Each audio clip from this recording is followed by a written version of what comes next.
Hey guys, welcome back. Thanks for returning. This is a follow-up from the first three parts of trying to get water about 15 feet uphill from one IBC tote off the roof gutter all the way up the backyard into a gravity type IBC tote, which is going to irrigate the regular gardens and also helps supply refills of rainwater into the hydroponic totes and bins.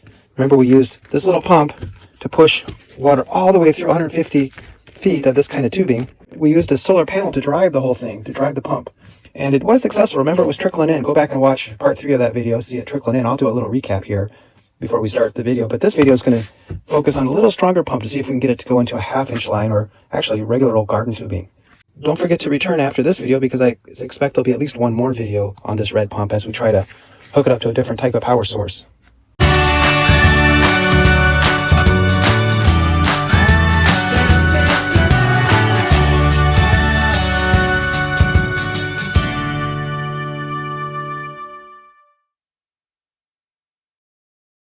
I just got this in the mail. This is quite a bit bigger.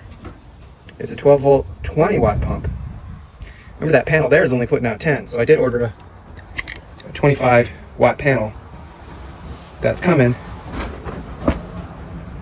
And the amp, it says it won't run until it hits 2 amps. So I just thought, oh, it's a step up from these little pumps that I've been using, but what I plan on doing with this though is hooking it into the bigger tubing. That before I go there, I'm going to try to do the U trick, you know, the U.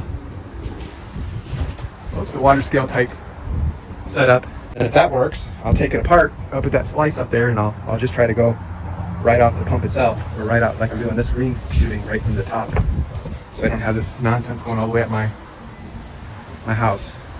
Guys, sometimes you just got to make do with what you got. I don't have any fittings that are going to make this go up that jury rig contraption, the U-trap we talked about, the water type scale device in the front yard. So what I'm going to do is just take some garden hose, put it into some drip irrigation tubing, and then feed it up one of these small tubes into that white tubing that you've already seen.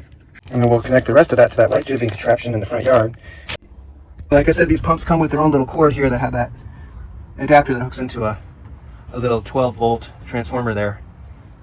If you're going to use a solar panel, you might have to find a fitting end there, or you might have to just cut the wires and wire it manually.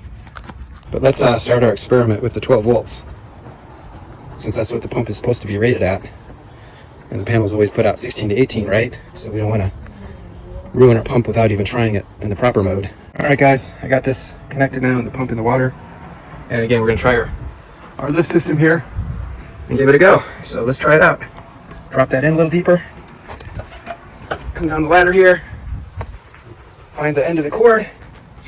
Again, I kind of jerry rig this with a switch. Just make sure the switch is on and see what's going on. Let's go see if the pump's making any vibration. Oh yeah, I feel the vibration going up that thing.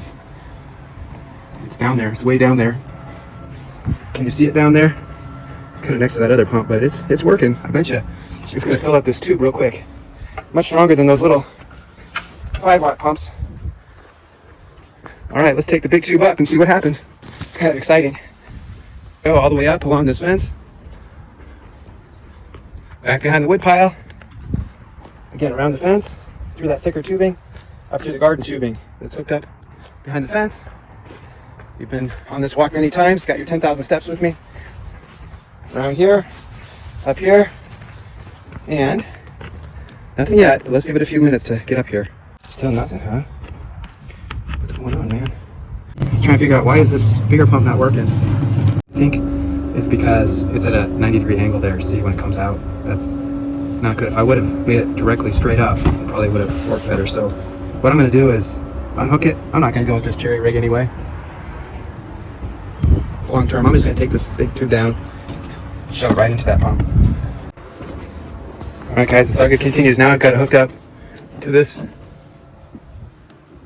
1/2-inch garden tube. Goes all the way out. We'll try that. Okay, let's go up and see. Oh wow, it's working this way. Look at that.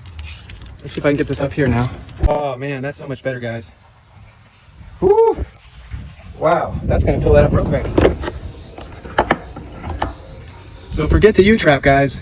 We just got to figure out a 12 volt, 2 amp power source down below. The wall wart works, but I sure don't like the extension cord. I just want some kind of solar automatic hookup. So let me think about that a little more.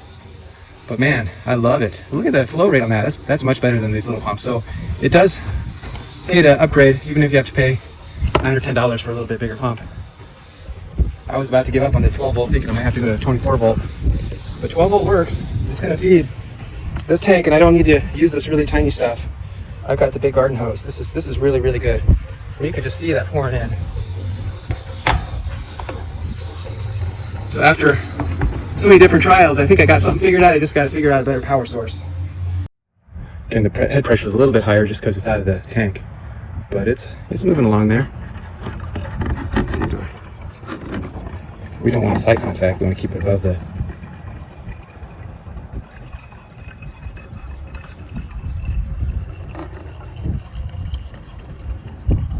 It's about a minute.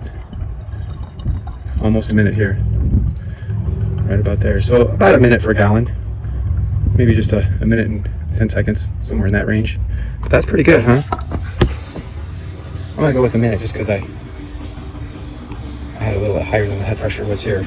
But it's just pouring in, man. You hear that? A minute a gallon, so 275 gallons, I believe. So if it's a gallon a minute, 200 minutes, it's close to 180 minutes, which is 3 hours. Probably in 3 hours, this thing will be spilling over. So it's already got a little bit in it. So man, what a great thing. I don't have to go buy a expensive well pump or a $40 electric power pump.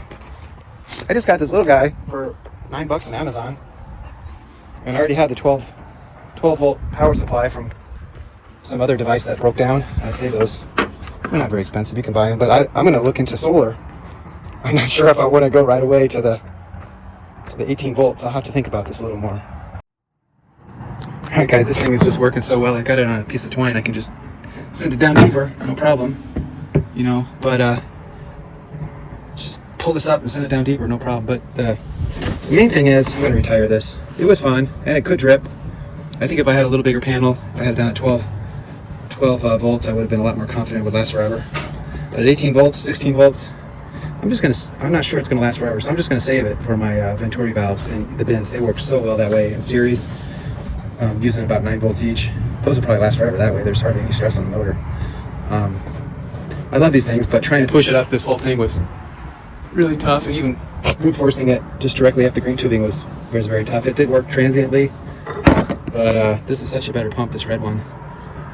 And the thing I'm going to work on with this red pump next is trying to develop a better filter for it so it doesn't get plugged up. I mean, I've got this whole filter system here off the roof, but the water has still gotten murky over time.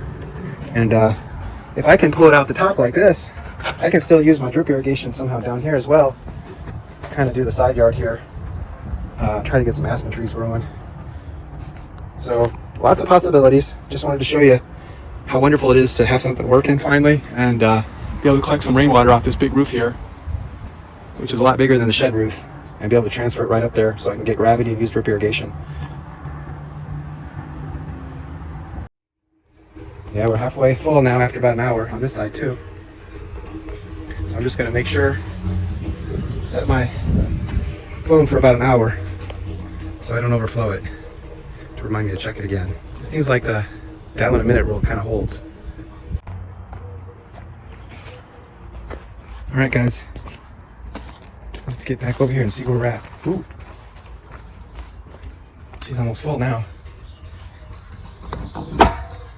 Still pouring out. I can deal with that. That's quite a bit of water. That's awesome. I mean, another 30 minutes, I think it's done. You know, it's not excessively hot, guys. It's a little heat on the side here, but it's not bad. How's this barrel? My goodness. It's at least half of it's been used up, if not more. Yeah, the pump is way down there. You can kind of see it.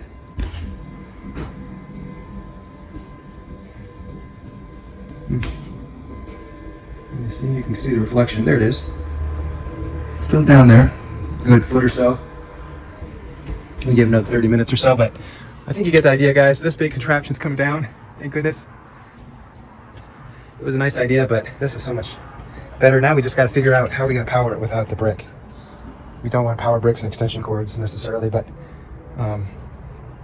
I'm not sure how to power it, if I'm going to try the 18-volt panel or get a battery and a charge controller and put it in a box of some kind, or figure some other solution out. But it works. It's cheap. That pump was less than $10. It was $9, honestly, on Amazon.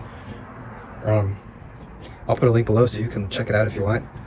So thanks for watching, guys. I hope you enjoyed it as much as I did.